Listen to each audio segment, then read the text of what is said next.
Hey, what's going on guys? So in today's video, I will show you how to add people on Telegram. So let's start.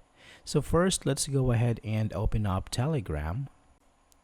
Now in here, tap on the three bars on the top left corner of your screen and tap on Contacts.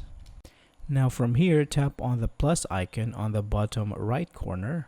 And in here, you can enter your friend's information such as first name and last name. You can select the country and type in the country code and their phone number.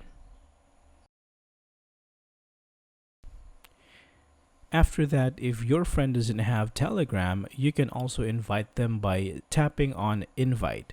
Now after this, you can tap on the check mark and your friend will be added to your contacts in Telegram.